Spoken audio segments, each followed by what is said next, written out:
Suvarna zone kitchen मध्ये परत एकदा तुमचं अगदी मनापासून स्वागत। सगळे सबस्क्रायबरचे धन्यवाद, सगळे व्ह्यूअर्सचे मनापासून आभार। आज खूप सुंदर अशी पावसाळा विशेष रेसिपी मी सगळ्यांना दाखवणार आहे, ती म्हणजे सुंदर असे मुगाचे लाडू। बघा, हे सगळ्याल्या मुगाचे लाडू आहेत। आपण जे हिरवे मूग उसळीला वापरतो ना कडधान्यातले, त्यातलेच हे मुगाचे लाडू। पावसाळ्यात हे लाडू खाल्लेले खूप चांगले असतात, खूप प्रोटीन्स मिळतात। मुलं असे मूग काही वेळेस खात नाही आणि आपल्याला प्रोटीन्सची खूप गरज असते, तर तुम्ही सगळ्याच इलाजावर मुगाचे लाडू असे छान करू शकतात। असंख्य आजारांवर हे लाडू उपयोगी पडतात। तर बघा किती मौसूद असे मस्त लाडू आपले मुगाचे तयार होतात। चला तर मग हे मुगाचे लाडू बनवण्यासाठी आपल्याला पौष्टिक असे प्रोटीन्सचे भरपूर प्रोटीन्स असलेले असे लाडू बनवण्यासाठी आपल्याला काय काय साहित्य लागतं ते बघूया। असे हे सुंदर लाडू बनवण्यासाठी आपण अगदी कमी साहित्यात हा इतका सुंदर पौष्टिक असा लाडू तयार होतो। तर त्यासाठी मी घेतलेले इथे 1 वाटी मूग घेतलेले आहेत। सगळ्याले मूग आहेत बघा। हे स्वच्छ आपल्याला पुसून घ्यायचे आहेत, धुवायचे नाहीयेत। धुतले तर ते वाळणार नाही, पावसाळ्याचे दिवस असतात आणि धुवायचे नाहीच, कारण त्याचा आपल्याला लाडू करायचा आहे। तर बघा 1 वाटी मी घेतलेले मूग आणि वजनी म्हटलं तर हे 250 ग्रॅम मूग आहेत। त्यानंतर पाऊण वाटी मी घेतलेला आहे गूळ, अर्धी वाटी मी घेतलेला आहे तूप, थोडेसे ड्रायफ्रुट्स घेतलेले आहेत, 5-6 काजू घेतलेले आहेत, मनुके घेतलेले आहेत, अक्रोड घेतलेले आहेत आणि बदाम घेतलेले आहेत।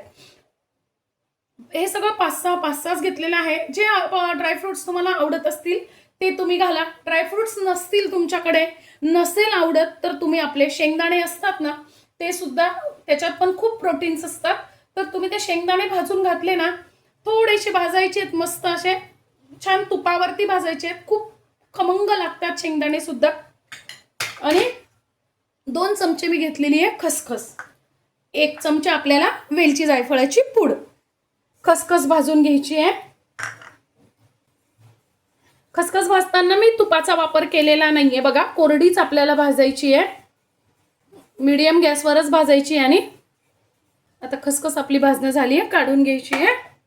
आता आपल्याला टाकून घ्यायचं आहे अगदी थोडंसं तूप। बघा, अर्धा चमचा मी तूप टाकून घेतलेला आहे।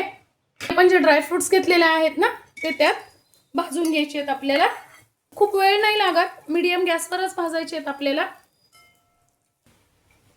तुम्ही इथे पाहिजे ना अजून पौष्टिक बनण्यासाठी 1 चमचाभर डिंकही घालू शकता, कारण डिंकानी पण पौष्टिकपणा खूप येतो लाडूत। आणि या दिवसात वातावरण हे थंड झालेलं असतं, पण माझ्याकडे नेमकी आज डिंक आणलेला नाही म्हणून मी नाही घातलाय, पण तुम्ही जरूर घाला।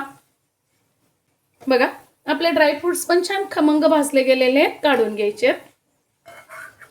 अगदी थोडंसंच तूप आहे, त्याच तुपावरती आपल्याला मूग भाजून घ्यायचे आहेत।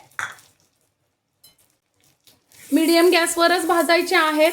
चमचा तूप आहे, छान भाजले जावे खमंग म्हणून तूप टाकायचं आहे। तुम्ही कोरडेच भाजले तरीही चालतील आणि खूप काळे करायचे नाही मुख्य म्हणजे, कारण जर तुम्ही मूग काळे केले ना मोठ्या गॅसवर भाजून, तर लाडूचा कलर पण तुमचा काळपट येईल। त्यामुळे मूग छान असे हिरवेगारच ठेवून आपल्याला मीडियम गॅसवर छान भाजून घ्यायचे। आपले मुगाचा कलर बदललेला आहे, थोडासा लालसर असा कलर झालेला आहे। आता मूग भाजणं झालेले आहे। आणि दुसरी गोष्ट, मुगाचा उग्र वास जाऊन छान खमंग वास यायला लागतो, म्हणजे समजायचं आपले मूग छान भाजणं झालेले, काढून घ्यायचे। थंड झाल्यावरच आपल्याला हे मूग बारीक करायचे। आता बघा, मूग आपले व्यवस्थित गार झालेले आहेत, आता आपल्याला ते बारीक करून घ्यायचे आहेत। जर तुम्ही जास्ती प्रमाणात करत असाल ना, तर तुम्ही गिरणीतनं दळून आणले ना तरी चालेल, छान बारीक होतं। आता आपल्याला हे बारीक करून घ्यायचे मूग। मी छोट्या भांड्यातच करतेय, म्हणजे छान बारीक होतात। बघा किती छान बारीक अशी पावडर आपली तयार झालेली आहे, अशीच आपल्याला हवी आहे। खूप पटकन मिक्सरवर पण छान बारीक होते। आता मीडियम गॅसवर आपल्याला हे पीठ पुन्हा भाजून घ्यायचंय। बघा, खमंग भाजायचंय छान असं, अगदी गॅस मीडियमच ठेवायचा आहे। त्यातनं मी परत 3 चमचे तूप टाकून घेतलेलं आहे। बघा, एवढं तूप अजून आपलं शिल्लक आहे, लागलं तर टाकायचंय, नाही तर नाही। आणि आता आपल्याला हे पीठ जे करून घेतलेलं आहे ते छान असं भाजून घ्यायचंय, अगदी खमंग भाजायचं आहे, म्हणजे लाडू अजिबात टाळूला चिटकत नाही। खूप सुंदर पौष्टिक असा लाडू तयार होतो। मूग जे आहेत ना, बारीक करून घ्यायचे असतात, म्हणून आपण ते थोडेसे भाजून घेतो. पण आजपर्यंत ते काही भाजले गेलेले नसतात, म्हणून मग आपल्याला काय करायचं आहे, मुगाचं पीठ परत एकदा छान खमंग होईपर्यंत भाजून घ्यायचे आहेत, म्हणजे लाडू कच्चा लागत नाही आणि टाळूलाही अजिबात चिटकत नाही. 10 ते 12 मिनिट छान खमंग असं मी हे पीठ भाजून घेतलेलं आहे. खूप छान भाजले गेलेले आहे, वासही खूप छान येतोय. आता गॅस बंद करून टाकायचा आणि पीठ आपल्याला काढून घ्यायचंय. आपल्याला हे पीठ गरम आहे, थोडंसं आपल्याला हे कोंबट होऊ द्यायचं आहे आणि मग त्यात गूळ टाकायचा आहे. आता गूळ टाकायचा नाहीये, नाहीतर खूप पाणी सुटेल आपण आणि हे खूप सैल होईल. त्यामुळे आपल्याला हे थोडंसं गार करून घ्यायचं आहे, म्हणजे आपल्या बोटाला सोसेल इथपर्यंत आपल्याला हे कोंबट करून घ्यायचं आहे. थंड झालेलं आहे. मी अगदी थोड्या प्रमाणात मी लाडू करून दाखवलेले आहेत, तुम्ही यापेक्षा जास्ती पण करू शकता. आता आपल्याला काय करायचं आहे, आपण जो गूळ घेतलेला आहे ना तो त्यात मिक्स करून घ्यायचा आहे. तुम्ही गुळाचं प्रमाण पण कमी जास्ती करू शकता. आणि आता गार झालेलंच आहे ना, तर आपल्याला आता हातानेच, गार म्हणजे खूप गार पण नाही होऊ द्यायचंय. बघा मला हाताला गरम सोसलं जात आहे इतकं आपल्याला ठेवायचं आहे, खूप गार होऊ द्यायचं नाहीये. खूप गार जर झालं ना तर आपण जर हा गूळ घातलेला आहे ना हा त्यात पगळणार नाही. आणि खूप गरम याच्यात पण घालायचं नाहीये, नाहीतर मग खूप पातळ होऊ शकतं. आणि इथे जर तुम्हाला असं वाटलं की तुमचा गूळ पगळला नाहीये, पातळ होतोय, तर तुम्ही परत एकदा मिक्सरमधनं काढू शकता. मऊसूत असं लाडूचं हे पीठ तयार होतं. आता त्यातच टाकून घ्यायची आपल्याला खसखस.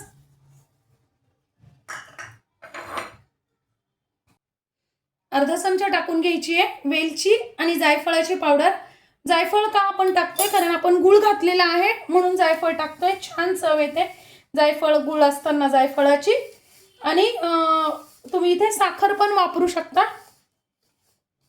त्यानंतर आपल्याला टाकून घ्यायचे ड्रायफ्रुट्स.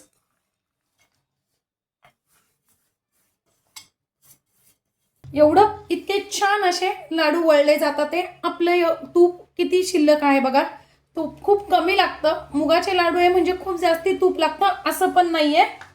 आणि आता आपल्याला पाहिजे त्या आकारात आपल्याला लाडू वळून घ्यायचे. बघा किती इझी लाडू वळला जातोय, मस्तच.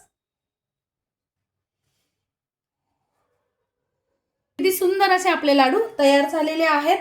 आणि आपण फक्त एकच वाटी म्हणजे पाव किलोच फक्त मूग घेतलेले होते, तरी त्याच्यात 12 ते 13 लाडू माझे तयार झालेले आहेत. मी तुम्हाला एक लाडू फोडून पण दाखवते. बघा किती सुंदर लाडू, अगदी मऊसूत असे मस्त असे आपले लाडू तयार झालेले आहेत, ते पण अगदी पावसाळ्याचे इतके पौष्टिक लाडू. आजची माझी ही व्हिडिओ रेसिपी तुम्हाला कशी वाटली कमेंट्समध्ये नक्की सांगा. चॅनलवर नवीन असाल तर चॅनलला लाईक, सबस्क्राईब आणि शेअर करा. धन्यवाद.